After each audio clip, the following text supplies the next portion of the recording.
제43장. 형들이 베냐민을 데리고 이집트로 가다. 그 땅에 기근이 더욱 심해갔다. 그들이 이집트에서 가지고 온 곡식이 다 떨어졌을 때에 아버지가 아들들에게 말하였다. 다시 가서 먹거리를 조금 더 사오너라. 유다가 아버지에게 말하였다. 그 사람이 우리에게 엄하게 경고하면서 너희가 막내 아우를 데리고 오지 않으면 다시는 나의 얼굴을 못 볼 것이다 하고 말하였습니다. 우리가 막내를 데리고 함께 가게 아버지께서 허락하여 주시면 다시 가서 아버지께서 잡수실 것을 사오겠습니다. 그러나 아버지께서 막내를 보낼 수 없다고 하시면 우리는 갈 수 없습니다. 그분이 우리에게 말하기를 너희가 막내 아우를 데리고 오지 않으면 다시는 나의 얼굴을 못 볼 것이다 하였기 때문입니다. 이스라엘이 자식들을 탓하였다. 어찌하려고 너희는 아우가 있다는 말을 그 사람에게 해서 나를 이렇게도 괴롭히느냐? 그들이 대답하였다. 그 사람은 우리와 우리 가족에 관하여서 낱낱이 캐물었습니다.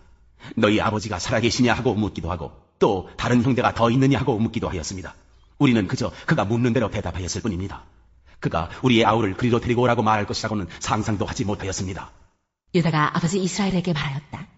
제가 막내를 데리고 가게 해주십시오. 그러면 우리가 곧 떠나겠습니다. 그렇게 하여야 우리도 아버지도 우리의 어린 것들도 죽지 않고 살 수 있을 것입니다. 제가 그 아이의 안전을 책임지겠습니다. 아버지께서는 그 아이에 대해서는 저에게 책임을 물어주십시오. 제가 그 아이를 아버지께로 다시 데리고 와서 아버지 앞에 세우지 못한다면 그 죄를 제가 평생 달게 받겠습니다. 우리가 이렇게 머뭇거리고 있지 않았으면 벌써 2번도 더 다녀왔을 것입니다. 아버지 이스라엘이 아들들에게 말하였다. 꼭 그렇게 해야만 한다면 이렇게 하도록 하여라. 이 땅에서 나는 것 가운데 가장 좋은 포산물을 너희 그릇에 담아 가지고 가서 그 사람에게 선물로 드리도록 하여라. 유향과 꿀을 얼마쯤 담고 향품과 모략과 유향나무 열매와 감복숭아를 담아라. 돈도 2배를 가지고 가거라. 너희 자루 아귀에 담겨 돌아온 돈은 되돌려 주어야 한다. 아마도 그것은 실수였을 것이다. 너희 아우를 데리고 어서 그 사람에게로 가거라. 너희들이 그 사람 앞에 설 때 전능하신 하나님이 그 사람을 감동시키셔서 너희에게 자비를 베풀게 해주시기를 빌 뿐이다. 그가 거기에 남아있는 아이와 베냐민도 너희와 함께 돌려보내준다면 더 바랄 것이 없겠다. 자식들을 잃게 되면 잃는 것이지 난들 어떻게 하겠느냐. 사람들은 선물을 꾸리고 돈도 갑자를 지니고 베냐민을 데리고 급히 이집트로 가서 요셉 앞에 섰다. 요셉은 베냐민이 그들과 함께 온 것을 보고서 자기 집 관리인에게 말하였다. 이 사람들을 집으로 데리고 가시오. 짐승을 잡고 밥상도 준비하시오. 이 사람들은 나와 함께 점심을 먹을 것이오. 요셉이 말한 대로 관리인이 그 사람들을 요셉의 집으로 안내하였다. 그 사람들은 요셉의 집으로 안내를 받아 들어가면서 겁이 났다. 그들은 지난번에 여기에 왔을 적에 우리가 낸 돈이 알지도 못하는 사이에 우리의 자루 속에 담겨서 되돌아왔는데 그 돈 때문에 우리가 이리로 끌려온다. 그 일로 그가 우리에게 달려들어서 우리의 나귀를 빼앗고 우리를 노예로 삼려는 것이 틀림없다 하고 걱정하였다. 그래서 그들은 요셉의 집 문 앞에 이르렀을 때에 요셉의 집 관리인에게 가서 물었다. 우리는 지난번에 여기에서 곡식을 사간 일이 있습니다. 하룻밤 묵어갈 곳에 이르러서 자루를 풀다가 우리가 치른 돈이 액수 그대로 우리 각자의 자루 아귀 안에 고스란히 들어있는 것을 보았습니다. 그래서 우리가 그것을 다시 가지고 왔습니다. 또 우리는 곡식을 살 돈도 따로 더 가지고 왔습니다. 우리는 누가 그 돈을 우리의 자루 속에 넣었는지 모릅니다. 그 관리인이 말하였다. 그동안 별거 없으셨습니까? 걱정하지 마십시오. 댁들을 돌보시는 하나님, 댁들의 조상을 돌보신 그 하나님이 그 자루에 보물을 넣어주신 것입니다. 나는 댁들이 낸 돈을 받았습니다. 이렇게 말하면서 관리는 시몬을 그들에게로 데리고 왔다. 관리는 그 사람들을 요셉의 집 안으로 안내하고서 발 씻을 물도 주고 그들이 끌고 온 나귀에게도 먹이를 주었다. 그들은 거기에서 점심을 먹게 된다는 말을 들었으므로 정오에 올 요셉을 기다리면서 장만해 온 선물을 정돈하고 있었다. 요셉이 집으로 오니 그들은 집 안으로 가지고 들어온 선물을 요셉 앞에 내놓고 땅에 엎드려 절을 하였다. 요셉은 그들의 안부를 묻고 난 다음에 전에 그들이 나에게 말한 그 연세 많으신 아버지도 안녕하시오. 그분이 아직도 살아계시오 하고 물었다. 그들은 총리 어른의 종인 소인들의 아버지는 지금도 살아있고 평안합니다 하고 대답하면서 몸을 굽혀서 절을 하였다. 요셉이 둘러보다가 자기의 친어머니의 아들 친동생 베냐민을 보면서 이 아이가 지난번에 그들이 나에게 말한 바로 그 막내 아우요 하고 물었다. 그러면서 그는 귀엽구나. 하나님이 너에게 복 주시기를 빈다 하고 말하였다. 요셉은 자기 친동생을 보다가 마구 치밀어 오르는 형제의 정을 누르지 못하여 급히 울 곳을 찾아 자기의 방으로 들어가서 한참 동안 울고 얼굴을 씻고 돌아 나와서 그 정을 누르면서 밥상을 차리라고 명령하였다. 밥상을 차리는 사람들은 요셉에게 상을 따로 차려서 올리고 그의 형제들에게도 따로 차리고 요셉의 집에서 먹고 사는 이집트 사람들에게도 따로 차렸다. 이집트 사람들은 히브리 사람들과 같은 상에서 먹으면 부정을 한다고 생각하기 때문에 상을 같이 차리지 않은 것이다. 요셉의 형제들은 안내를 받아가며 요셉 앞에 앉았는데 앉고 보니 맏아들로부터 막내 아들에 이르기까지 나이 순서를 따라서 앉게 되었다. 그 사람들은 어리둥절하면서 서로 쳐다보았다. 각 사람이 먹을 것은 요셉의 상에서 날라다 주었는데 베냐민에게는 다른 사람보다 5몫이나 더 주었다. 그들은 요셉과 함께 취하도록 마셨다.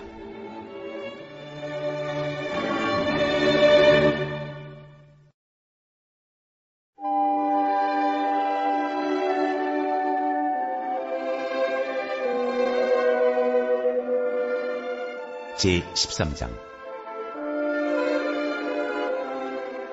성전이 무너질 것을 예언하시다. 예수께서 성전을 떠나가실 때에 제자들 가운데서 한 사람이 예수께 말하였다. 선생님, 보십시오. 얼마나 굉장한 돌입니까? 얼마나 굉장한 건물들입니까? 예수께서 그에게 말씀하셨다. 너는 이 큰 건물들을 보고 있느냐? 여기에 돌 하나도 돌 위에 남지 않고 다 무너질 것이다. 지난해 징조. 예수께서 올리브산에서 성전을 마주보고 앉아 계실 때에 베드로와 야고보와 요한과 안드레가 따로 예수께 물었다. 우리에게 말씀해 주십시오. 이런 일이 언제 일어나겠습니까? 또 이런 일들이 이루어지려고 할 때에는 무슨 징조가 있겠습니까? 예수께서 그들에게 말씀하셨다. 누구에게도 속지 않도록 조심하여라. 많은 사람이 내 이름으로 와서는 내가 그리스도다 하면서 많은 사람을 속일 것이다. 또 너희는 여기저기에서 전쟁이 일어난 소식과 전쟁이 일어날 것이라는 소문을 듣게 되어도 놀라지 말아라. 이런 일이 반드시 일어나야 한다. 그러나 아직 끝은 아니다. 민족과 민족이 맞서 일어나고 나라와 나라가 맞서 일어날 것이며 지진이 곳곳에서 일어나고 기근이 들 것이다. 이런 일들은 진통의 시작이다. 너희는 스스로 조심하여라. 사람들이 너희를 법정에 넘겨줄 것이며 너희가 회당에서 매를 맞을 것이다. 또 너희는 나 때문에 총독들과 임금들 앞에 서게 되고 그들에게 증언할 것이다. 먼저 복음이 모든 민족에게 전파되어야 한다. 사람들이 너희를 끌고 가서 넘겨줄 때에 너희는 무슨 말을 할까 하고 미리 걱정하지 말아라. 무엇이든지 그 시각에 말할 것을 너희에게 지시하여 주시는 대로 말하여라. 말하는 이는 너희가 아니라 성령이시다. 형제가 형제를 죽음에 넘겨주고 아버지가 자식을 또한 그렇게 하고 자식이 부모를 거슬러 일어나서 부모를 죽일 것이다. 너희는 내 이름 때문에 모든 사람에게서 미움을 받을 것이다. 그러나 끝까지 견디는 사람은 구원을 받을 것이다. 가장 큰 재난. 황폐하게 하는 가증스러운 물건이 서지 못할 곳에 선 것을 보거든 읽는 사람은 깨달아라. 그때에는 유대에 있는 사람들은 산으로 도망하여라. 지붕 위에 있는 사람은 내려오지도 말고 제 집안에서 무엇을 꺼내려고 들어가지도 말아라. 들에 있는 사람은 제 겉옷을 가지러 뒤로 돌아서지 말아라. 그날에는 아이 뵌 여자들과 젖먹이가 딸린 여자들은 불행하다. 이 일이 겨울에 일어나지 않도록 기도하여라. 그날에 환난이 닥칠 것인데 그런 환난은 하나님께서 세상을 창조하신 이래로 지금까지 없었고 앞으로도 없을 것이다. 주님께서 그 날들을 줄여주지 않으셨다면 구원받을 사람이 하나도 없을 것이다. 그러나 주님께서는 주님이 뽑으신 선택받은 사람들을 위하여 그 날들을 줄여주셨다. 그때 누가 너희에게 보아라, 그리스도가 여기에 있다. 보아라, 그리스도가 저기에 있다 하더라도 믿지 말아라. 거짓 그리스도들과 거짓 예언자들이 일어나 표징들과 기적들을 행하여 보여서 할 수만 있으면 선택받은 사람들을 홀리려 할 것이다. 그러므로 너희는 조심하여라. 내가 이 모든 일을 너희에게 미리 말하여 둔다. 인자가 오심. 그러나 그 환난이 지난 뒤에 그날에는 해가 어두워지고 달이 빛을 내지 않고 별들이 하늘에서 떨어지고 하늘의 세력들이 흔들릴 것이다. 그때 사람들이 인자가 큰 권능과 영광에 쌓여 구름을 타고 오는 것을 볼 것이다. 그때 그는 천사들을 보내어 땅 끝에서 하늘 끝까지 사방에서 선택된 사람들을 모을 것이다. 무화과 나무에서 배울 교훈. 무화과 나무에서 비유를 배워라. 그 가지가 연해지고 잎이 돋으면 너희는 여름이 가까이 온 줄을 안다. 이와 같이 너희도 이런 일들이 일어나는 것을 보거든 인자가 문 앞에 가까이 온 줄을 알아라. 내가 진정으로 너희에게 말한다. 이 세대가 끝나기 전에 이 모든 일이 다 일어날 것이다. 하늘과 땅은 없어질지라도 나의 말은 절대로 없어지지 않을 것이다. 그날과 그때. 그러나 그 날과 그 때는 아무도 모른다. 하늘의 천사들도 모르고 아들도 모르고 오직 아버지만 아신다. 조심하고 깨어있어라. 그때가 언제인지를 너희가 모르기 때문이다. 사정은 여행하는 어떤 사람의 경우와 같은데 그가 집을 떠날 때에 자기 종들에게 권한을 주어서 각 사람에게 할 일을 맡기고 문지기에게는 깨어있으라고 명령한다. 그러므로 깨어있어라. 집주인이 언제 올는지 저녁녘일지 한밤중일지 닭이 울 무렵일지 이른 아침녘일지 너희가 알지 못하기 때문이다. 주인이 갑자기 와서 너희가 잠자고 있는 것을 보게 되는 일이 없도록 하여라. 내가 너희에게 하는 말은 모든 사람에게 하는 말이다. 깨어있어라.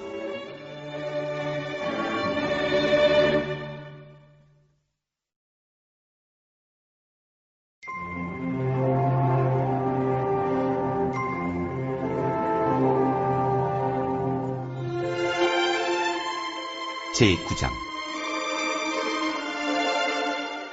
욥의 대답. 욥이 대답하였다. 그것이 사실이라는 것은 나도 잘 알고 있다. 그러나 사람이 어떻게 하나님 앞에서 의롭다고 주장할 수 있겠느냐? 사람이 하나님과 논쟁을 한다고 해도 그분의 천마디 말씀에 한마디도 대답하지 못할 것이다. 하나님이 전지전능하시니 그를 거역하고 온전할 사람이 있겠느냐? 아무도 모르는 사이에 산을 옮기시며 진노하셔서 산을 뒤집어 엎기도 하신다. 지진을 일으키시어 땅을 그 밑부리에서 흔드시고 땅을 받치고 있는 기둥들을 흔드신다. 해에게 명령하시어 뜨지 못하게도 하시며 별들을 가두시어 빛을 내지 못하게도 하신다. 어느 누구에도 도움을 받지도 않고 하늘을 펼치시며 바다 괴물의 등을 짓밟으신다. 북두칠성과 삼성을 만드시고 묘성과 남방의 밀수를 만드시며 우리가 측량할 수 없는 큰 일을 하시며 우리가 헤아릴 수 없는 기이한 일을 행하시는 분이시다. 하나님이 내 곁을 지나가신다 해도 볼 수 없으며 내 앞에서 걸으신다 해도 알 수 없다. 그가 가져가신다면 누가 도로 찾을 수 있으며 누가 감히 그에게 왜 그러시냐고 할 수 있겠느냐? 하나님이 진노를 풀지 아니하시면 라합을 돕는 무리도 무릎을 꿇는데 내가 어찌 감히 그분에게 한마디라도 대답할 수 있겠으며 내가 무슨 말로 말대꾸를 할 수 있겠느냐? 비록 내가 옳다 해도 감히 아무 대답도 할 수 없다. 다만 나로서 할 수 있는 이 일은 나를 심판하실 그분께 은총을 비는 것뿐이다.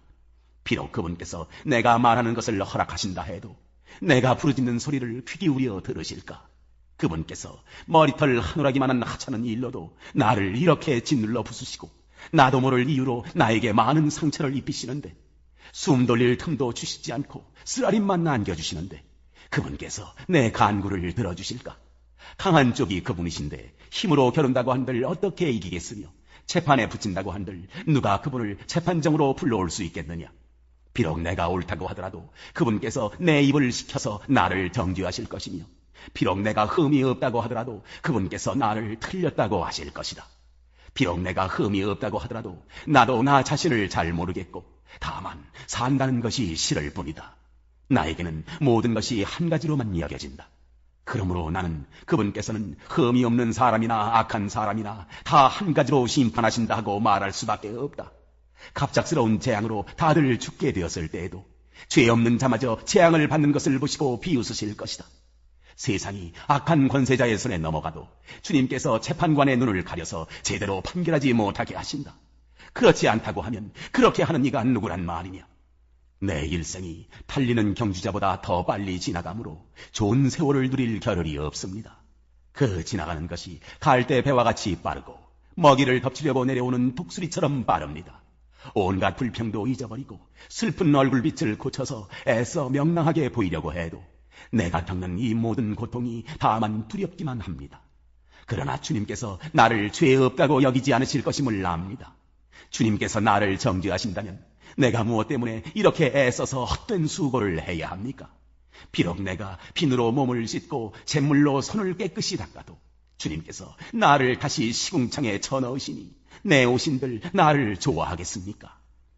하나님이 나와 같은 사람이기만 하여도 내가 그분께 말을 할 수 있으련만, 함께 법정에 서서 이 논쟁을 끝낼 수 있으련만, 우리 둘 사이를 중재할 사람이 없고 하나님과 나 사이를 판결해 줄 리가 없구나. 내게 소원이 있다면 내가 더 두려워 떨지 않도록 하나님이 채찍을 거두시는 것. 그렇게 되면 나는 두려움 없이 말하겠다. 그러나 나 스스로는 그럴 수가 없는 줄을 알고 있다.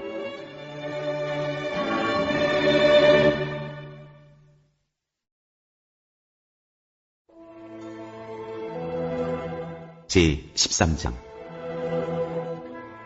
그리스도인과 세상 권세. 사람은 누구나 위에 있는 권세에 복종해야 합니다. 모든 권세는 하나님께로부터 온 것이며 이미 있는 권세들도 하나님께서 세워주신 것입니다. 그러므로 권세를 거역하는 사람은 하나님의 명을 거역하는 것이요 거역하는 사람은 심판을 받게 될 것입니다. 시한관들은 좋은 일을 하는 사람에게는 두려울 것이 없고 나쁜 일을 하는 사람에게만 두려움이 듭니다. 권세를 행사하는 사람을 두려워하지 않으려거든 좋은 일을 하십시오. 그러면 그에게서 칭찬을 받을 것입니다. 권세를 행사하는 사람은 여러분 각 사람에게 유익을 주려고 일하는 하나님의 일꾼입니다. 그러나 그대가 나쁜 일을 저지를 때에는 두려워해야 합니다. 그는 공연히 칼을 차고 있는 것이 아닙니다. 그는 하나님의 일꾼으로서 나쁜 일을 하는 자에게 하나님의 진노를 집행하는 사람입니다. 그러므로 진노를 두려워해서만이 아니라 양심을 생각해서도 복종해야 합니다. 같은 이유로 여러분은 또한 조세를 바칩니다. 그들은 하나님의 일꾼들로서 바로 이 일을 하는 데 힘쓰고 있습니다. 여러분은 모든 사람에게 의무를 다하십시오. 조세를 바쳐야 할 이에게는 조세를 바치고 관세를 바쳐야 할 이에게는 관세를 바치고 두려워해야 할 이는 두려워하고 존경해야 할 이는 존경하십시오. 사랑은 율법의 완성이다. 서로 사랑하는 것 외에는 아무에게도 빚을 지지 마십시오. 남을 사랑하는 사람은 율법을 다 이룬 것입니다. 간음하지 말아라, 살인하지 말아라, 도둑질하지 말아라, 탐내지 말아라 하는 계명과 그 밖에 또 다른 계명이 있을지라도 모든 계명은 내 이웃을 내 몸과 같이 사랑하여라 하는 말씀에 요약되어 있습니다. 사랑은 이웃에게 해를 입히지 않습니다. 그러므로 사랑은 율법의 완성입니다. 주님 오실 날이 가깝다. 여러분은 지금이 어느 때인지 압니다. 잠에서 깨어나야 할 때가 벌써 되었습니다. 지금은 우리의 구원이 우리가 처음 믿을 때보다 더 가까워졌습니다. 밤이 깊고 낮이 가까이 왔습니다. 그러므로 우리는 어둠의 행실을 벗어버리고 빛의 갑옷을 입읍시다. 낮에 행동하듯이 단정하게 행합시다. 호산, 연회와 술취함, 음행과 방탕, 싸움과 시기에 빠지지 맙시다. 주 예수 그리스도로 옷을 입으십시오. 정욕을 채우려고 육신의 일을 꾀하지 마십시오.